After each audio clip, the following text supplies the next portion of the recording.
कथनी कर फूला फिरे मेरे हृदय उचार, भाव भक्त समझे नहीं अंधा मूढ़ गवार। भाई भक्ति तो भाव की है, दिखावे की थोड़ी है। हम तो दिखावे में लगे हुए हैं। चलो मैं आपको एक सच्ची घटना बताता हूं। एक दुकानदार था, उसने अपनी दुकान पर जहां वो बैठता है उसके ठीक पीछे अवसर के ऊपर अपने गुरु की फोटो लगा रखी थी।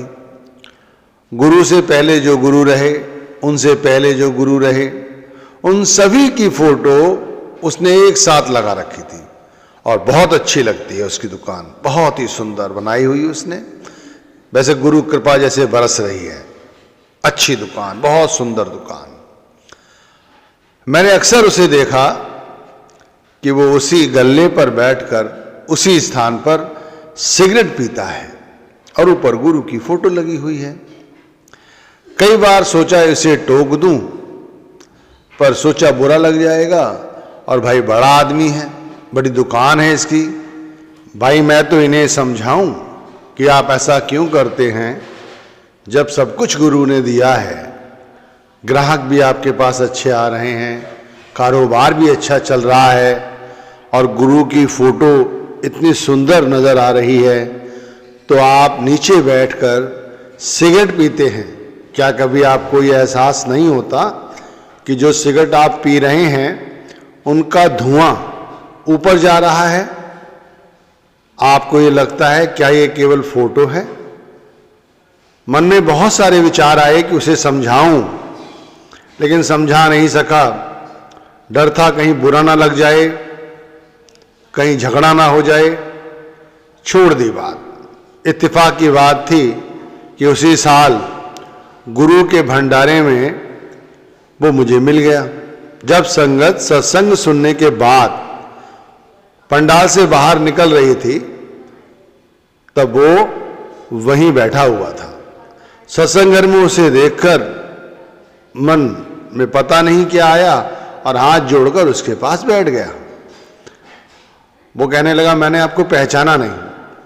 तो मैं खुद ही उससे कहने लगा आप मुझे नहीं जानते हैं, मैं आपको जानता हूं। आपकी दुकान है ना वहां पर? बोले हाँ, बहुत अच्छी दुकान है आपकी। मैंने तारीफ की तो वो कहने लगा सब मालिक का है, मेरा क्या है। तो मैंने बड़ी विनम्रता से उससे कहा आप से मैं कुछ कहना चाहता हूं, अगर आपको बुरा ना लगे तो मैं कह सकता हूं। तो वो कहने लगा भाई बुरा क्यों मानूंगा मैं, आप तो मेरे गुरु भाई हैं और इस जगह जहां पर सच की चर्चा की जाती है आप मुझे बताएंगे कुछ मेरे विषय में, तो मैं कतई बुरा नहीं मानूंगा। आप बताएं, बेधड़क होकर बताएं। तो मैंने उससे कहा मैं जब भी आपकी तरफ से निकलता हूं मैंने देखा है कि आप उसी स्थान पर बैठकर जहां गुरु की फोटो लगी हुई है आप सिगरेट पीते हैं। और मैंने कई दफा रुक के देखा है कि आप थोड़ी थोड़ी देर बाद सिगरेट जला लेते हैं और उसी जगह सिगरेट पीते रहते हैं। आपको नहीं लगता कि वो गुरु की खाली फोटो नहीं है, गुरु ही है? जब आप कहते हैं गुरु जानी जान है तो वो गुरु ही हैं। तो वो व्यक्ति कहता है आप बिल्कुल ठीक कह रहे हैं, मैं आगे से कोशिश करूंगा सिगरेट छोड़ दूं और वहां तो बैठकर कभी पीऊंगा ही नहीं। बस ऐसा कह के मैं तो वहां से खड़ा हो गया, लेकिन मैंने उनकी आंखों में आंसू देखे और मैं वहां से चला गया। उसके बाद मैं कई बार उस जगह से निकला और मैंने देखा कि वो दुकान पर बैठे हुए हैं, लेकिन अब वो सिगरेट नहीं पीते। इत्तेफाक की बात, एक बार मैं खुद दुकान के अंदर मिलने चला गया, क्योंकि कई दफा मैं जब वहां से गुजरा वो वहां नहीं बैठे थे, कोई लड़का बैठा हुआ था वो सिगरेट पी रहा था। वो वहां नहीं बैठे थे, कोई लड़का बैठा हुआ था, वो लगातार सिगरेट पी रहा था। एक दफा देखा, दो दफा देखा, तीसरी बार रहा नहीं गया, मैं चला गया और मैं जाकर उनसे पूछता हूँ, भाई साहब जो यहाँ बैठते हैं बड़े भाई वो कहाँ हैं? उस समय भी वो बच्चा सिगरेट पी रहा था। तो हाथ में सिगरेट लेते हुए उसने कहा, वो मेरे पिताजी थे, बताइए क्या काम है? मैंने कहा मैं उनसे मिलना चाह रहा था। तो अचानक ही मैंने एक तरफ और देखा तो उन भाई साहब की फोटो पर हार चढ़ा हुआ था। तो वो कहने लगे, भाई वो तो अब नहीं रहे। तो मैंने कहा आप? बोले मैं उनका बेटा हूं, बताइए। मैंने कहा नहीं, वो मेरे सत्संगी भाई थे। बोले अच्छा अच्छा, बैठो बैठो। उसने तुरंत अपनी सिगरेट बुझाई, एस्टे में एस्टे भी नीचे रख लिया, मुझे पानी पिलाया, मुझसे कहने लगा बताइए मैं क्या करूं, आपके लिए चाय बनवा लेता हूं। मैंने कहा नहीं, इसकी कोई ज़रूरत नहीं है, आपसे एक छोटी सी विनती है। बोले बताइए मैं क्या करूं आपके लिए। मैंने कहा देखो, आपके पिताजी यहाँ बैठकर बड़े अच्छे लगते थे और वो यहाँ बैठकर कभी भी सिगरेट नहीं पिया करते थे। जब उन्हें ज्ञान हुआ तो उन्होंने सिगरेट पीना यहाँ से बंद कर दिया था। भाई पीछे गुरु की फोटो लगी हुई है, तो मैं आपसे भी विनती करूँगा, अगर आपको बुरा ना लगे या तो यहाँ से फोटो हटा दो या आप यहाँ बैठकर सिगरेट ना पिए।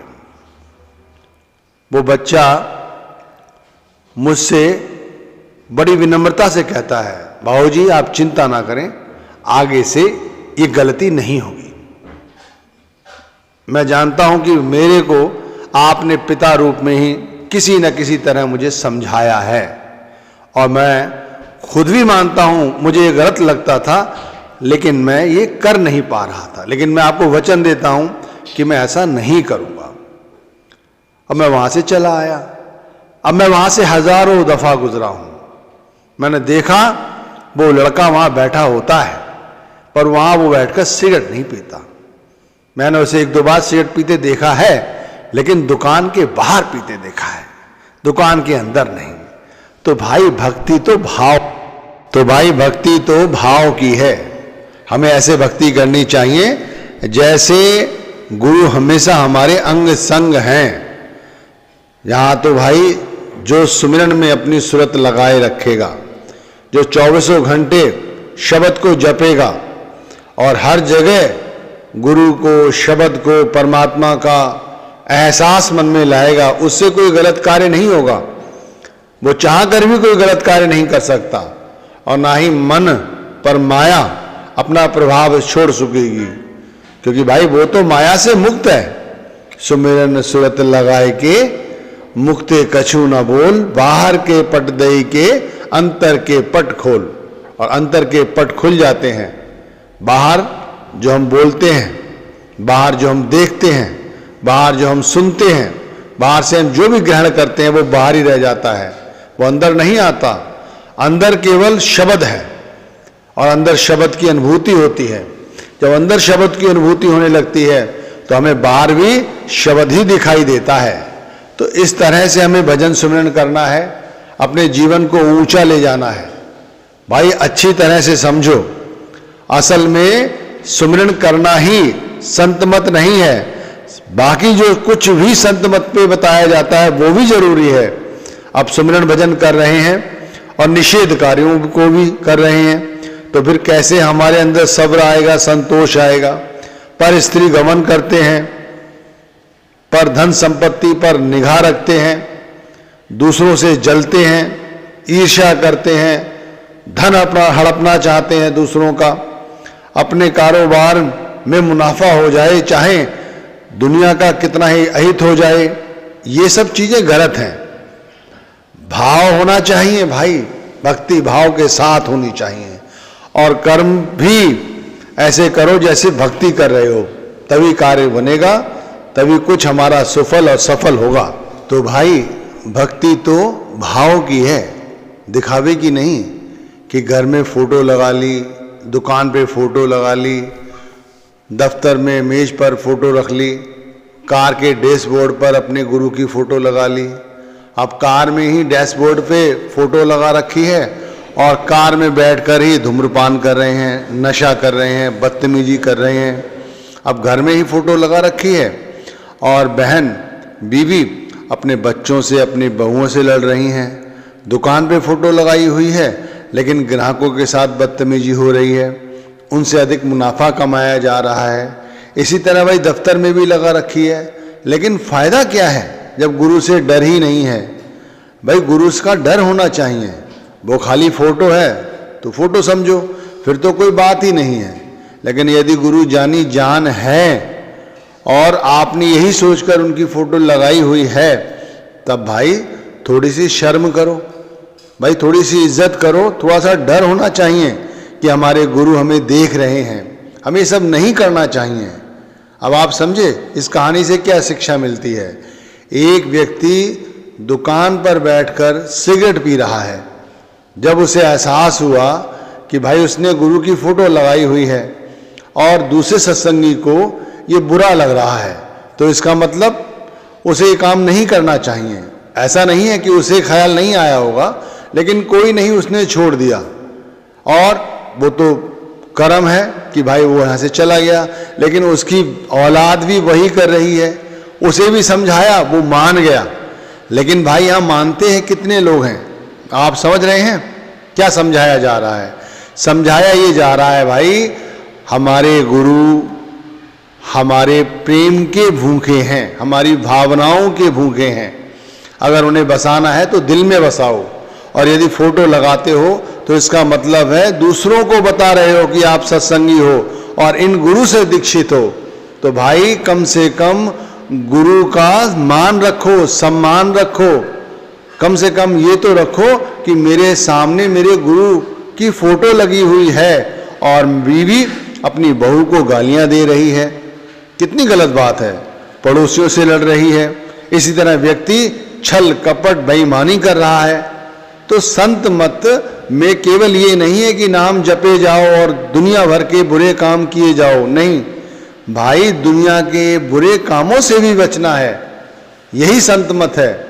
दुनिया के बुरे कामों से बचना है, गुरु का सम्मान करना है। गुरु हर जगह हैं, जानी जान है, उनसे डरना है। रत्ती भर डर नहीं है हमें गुरु का। इसका मतलब समझ रहे हैं, हमारी आंखों का पानी मर चुका है।